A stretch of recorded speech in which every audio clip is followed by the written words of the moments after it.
Hello everyone, this is another question from pathfinder thermal physics. Question को पढ़ते हैं और इसको सॉल्व करते हैं। A monoatomic gas is filled in a heat insulated horizontal cylindrical container at pressure P and temperature T. Density of the gas is rho. The container is abruptly made to move along its axis with a constant velocity v. Find temperature of the gas when new steady state will establish in the container. एक horizontal cylindrical container है। यहाँ पे मैंने cubicle container जैसा कुछ ले लिया है, लेकिन इससे क्वेश्चन के आइडिया में, क्वेश्चन में जो कॉन्सेप्ट इन्वॉल्व है उससे कोई फ़र्क पड़ने वाला नहीं है, सो डोंट वरी।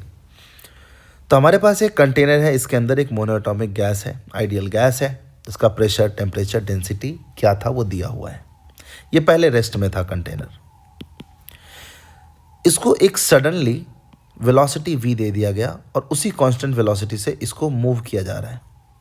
ठीक है, तो कहा कि जब हमने इसको सडन वेलोसिटी v दे दिया, constant velocity v suddenly they दिया, तो उसके बाद जब इसमें स्टेडी स्टेट इस्टेब्लिश हो जाएगा तो नया टेम्परेचर क्या होगा?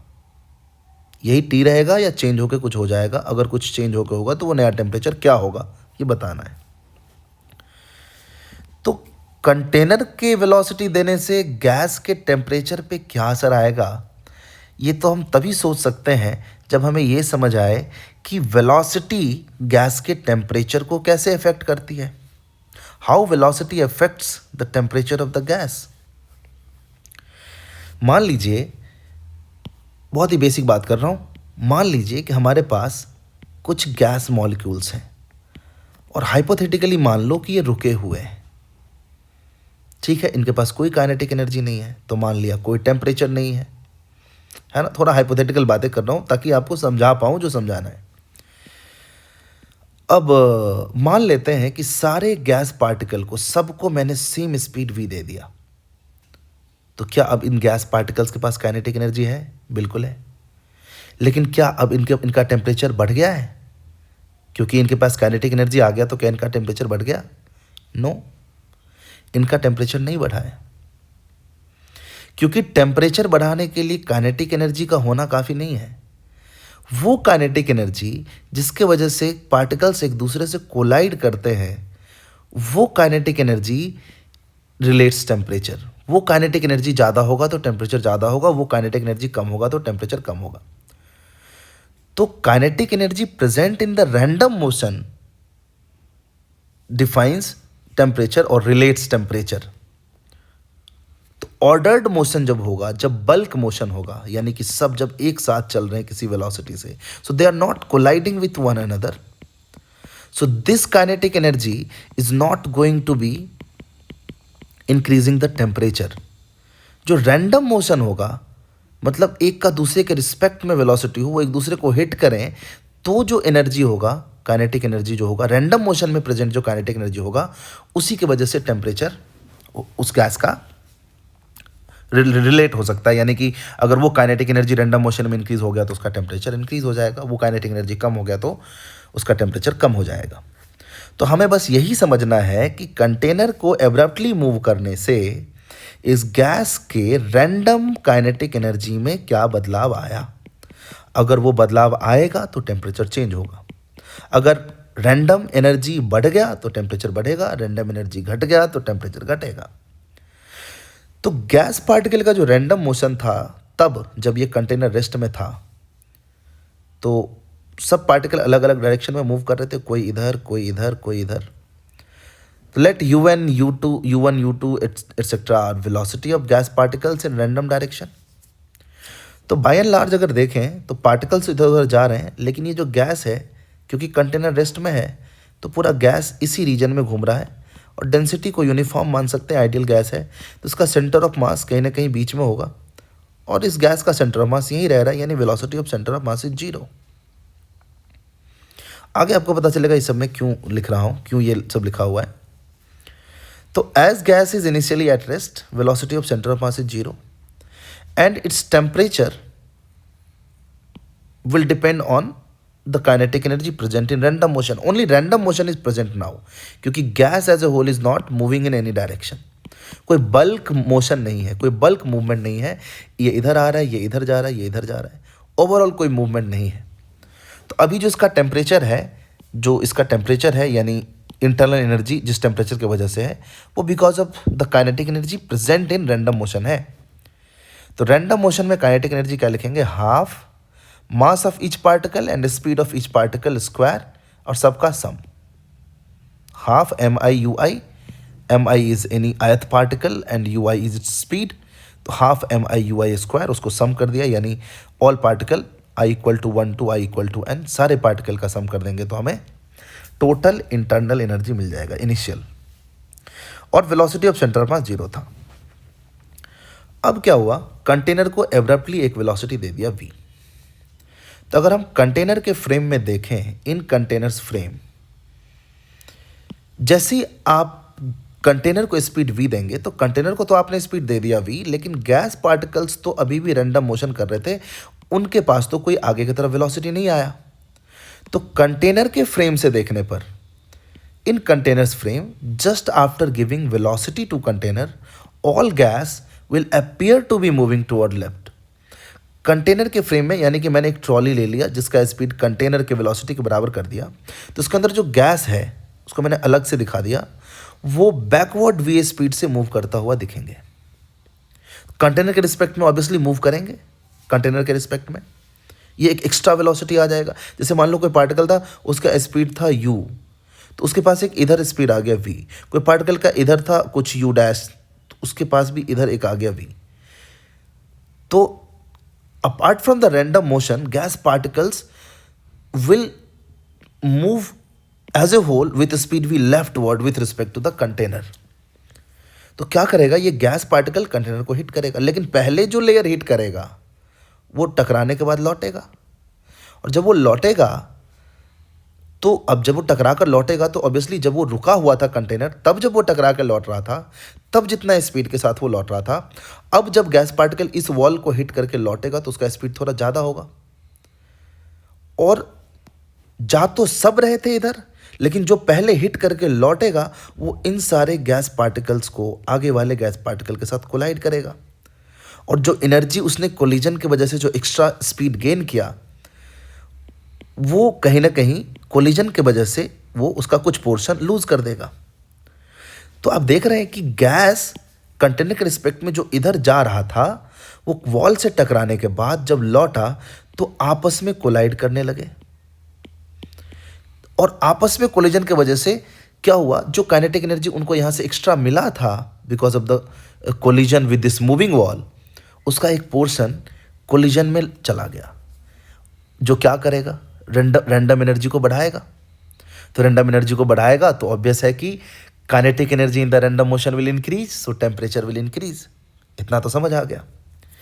अगर हम कंटेनर के फ्रेम से ही just after giving the velocity total kinetic energy लिखते हैं गैस का।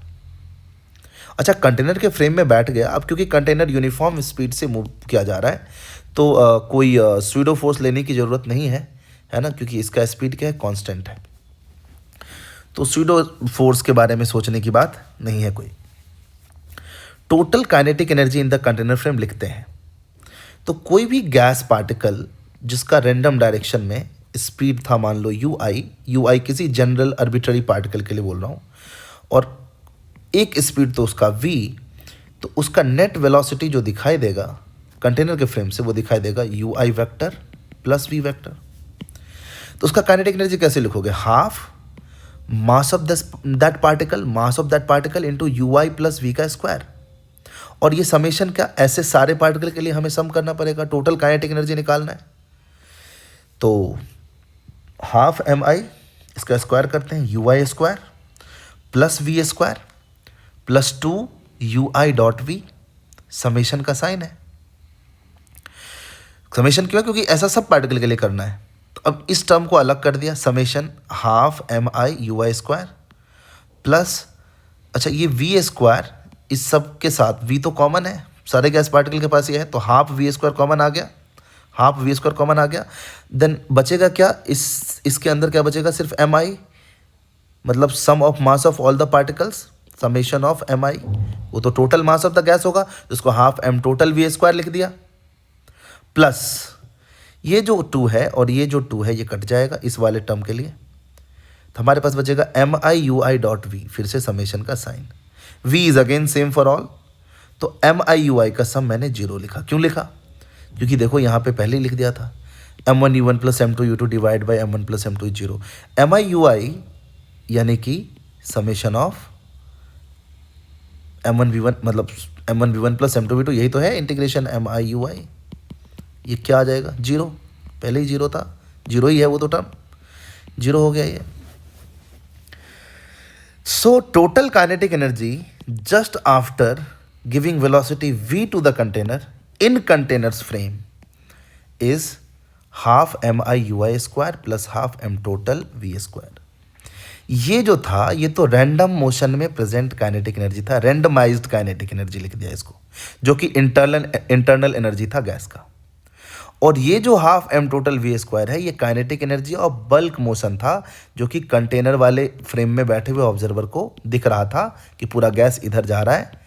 तो आप देख रहे हैं कि टोटल काइनेटिक एनर्जी 2 पार्ट में है, एक तो रैंडमाइज्ड काइनेटिक एनर्जी है और दूसरा जो बल्क मोशन था, पूरा गैस जो कंटेनर के फ्रेम में इधर जाता हुआ दिख रहा था, वो वाला काइनेटिक एनर्जी है। तो ये जो टोटल एनर्जी है इसको मैंने इंटरनल एनर्जी बोल दिया यू आई, और ये हमारा बल्क मोशन में प्रेजेंट काइनेटिक एनर्जी है, दोनों को मिलाकर मैंने गैस का टोटल एनर्जी कह दिया। Internal energy plus kinetic energy, तो total energy of the gas. अब हम सोचें कि अगर स्टेडी स्टेट रीच होगा तो क्या होगा, क्योंकि गैस पार्टिकल्स आएंगे, टकराएंगे, फिर इसको आगे वाले को एनर्जी देंगे, फिर वो आगे वाले को देंगे। अल्टीमेटली क्या होगा, गैस भी कंटेनर के साथ आगे चलने लगेगा। अल्टीमेटली तो यही होना है, कुछ देर लगेगा इसमें, ये गैस पार्टिकल आके हिट करेगा, उसको कोलाइड करेगा, अल्टीमेटली क्या होगा, सब कंटेनर के साथ चलने लगेंगे, क्योंकि ये कंटेनर के अंदर ट्रैप्ड है। ये तो कोई भी कह सकता है कि गैस को तो अल्टीमेटली कंटेनर के वेलोसिटी से ही चलना पड़ेगा। तो अल्टीमेटली स्टेडी स्टेट में क्या होगा, सारा का सारा gas will now move with the container. तो अब कंटेनर के फ्रेम में जो ऑब्जर्वर है उसको गैस का कोई भी बल्क मोशन नजर नहीं आएगा। क्यों नहीं आएगा? इसलिए नजर नहीं आएगा क्योंकि गैस जब कंटेनर के साथ साथ आगे बढ़ रहा है, कंटेनर आगे गया तो गैस भी आगे गया, तो उसको तो हमेशा gas as a whole rest में ही दिखेगा। As a whole there will be no bulk movement of gas with respect to the observer in containers frame. अब उसे सिर्फ रैंडम मोशन ही दिखेगा, यानी अब उसको दिख रहा है कि जो भी एनर्जी था वो सारा एनर्जी अब किस फॉर्म में चला गया, इंटरनल एनर्जी के फॉर्म में। तो energy final is only in the form of internal energy. तो ये वाला जो पार्ट है वो भी अब रैंडमाइज हो चुका है और सब गैस का टोटल इंटरनल एनर्जी बन चुका है। तो अगर ऐसा हुआ तो ऑब्वियसली टेम्परेचर बढ़ गया होगा, क्योंकि ये काइनेटिक एनर्जी कन्वर्ट हो गया इंटरनल एनर्जी में। तो ठीक है, कंटेनर के फ्रेम में initial total energy final total energy को बराबर कर दिया। U final is U initial plus half M total we square, तो half M total we square is U final minus U initial. U final minus U initial is F/2 nRT, monoatomic है तो degree of freedom हो गया 3/2 nRT, 3/2 nRT। ठीक है, अब half M total we square 3/2, number of mole को लिखा total mass mt divide by molar mass R, T final minus T initial. m total cancel, 2 से 2 कैंसिल, यहाँ mv स्क्वायर बाई 3 और ये R भी नीचे आ गया और यहाँ पे T final minus T initial. अच्छा, ये मोलर मास तो दिया नहीं था, तो m/r को मैंने ऐसे यूज़ करके लिखा। आइडियल गैस इक्वेशन का मोलर फॉर्म क्या था, Pm इक्वल टू ρRT है ना, ये मतलब मॉलिकुलर वेट के फॉर्म में। तो m/r is equal to ρT/P, तो m/r को लिख दो ρT/P। तो T final minus T initial के लिए T फाइनल विल भी ये इधर आ जाएगा, T जो कि T था initial temperature, plus 1/3 V square, m/r को लिख दिया ρT/P, T कॉमन ले लिया, 1 plus ρV square by 3P। I hope आपको ये समझ आया होगा। मैंने थोड़ा टाइम लिया इसको समझाने के लिए, क्योंकि मुझे लगता है कि जो एक्सप्लेनेशन मैं दूँ वो एक्सप्लेनेशन एकदम ढंग से समझ आए, है ना, जो मैं कहना चाह रहा हूँ मेरी बात सही से आप तक पहुँचे। That is the only point I always think of. बाकी आई होप आपको समझ आ गया होगा ये। इसमें मेरा एक और डाउट है ना, मतलब मैं आपसे पूछना चाहता हूँ, आप मुझे कमेंट में बताएंगे अगर आपको ये समझ आया है तो। अगर इसमें भी कहीं डाउट है तो again you can ask me in the comment section, I will try to explain. अगर मुझे लगेगा कि आपको डिफ़िकल्ट लगा है तो I will try to explain this in another way. अगर मान लो सेम कंटेनर में सब कुछ सेम है and speed v is given slowly, मतलब कंटेनर को slowly slowly slowly slowly move करके v तक अगर मैं ला रहा हूँ तो इसके टेम्परेचर में क्या चेंज आएगा। सब कुछ सेम है, बस इस बार कंटेनर को वेलोसिटी एब्रप्टली नहीं दिया, सडनली नहीं दिया, slowly and slowly quasi statically इसके स्पीड को बढ़ाकर v कर दिया। तो क्या इस प्रोसेस में क्या टेम्परेचर ऑफ गैस चेंज होगा? ये आपको सोचना है और कमेंट में मुझे बताना है ना। अगर मुझे लगेगा कि मुझे इस पे फिर से वीडियो बनाना है तो मैं फिर से वीडियो बनाऊंगा और उस बात को मैं एक नए ढंग से बताऊंगा। Thank you, thanks for watching.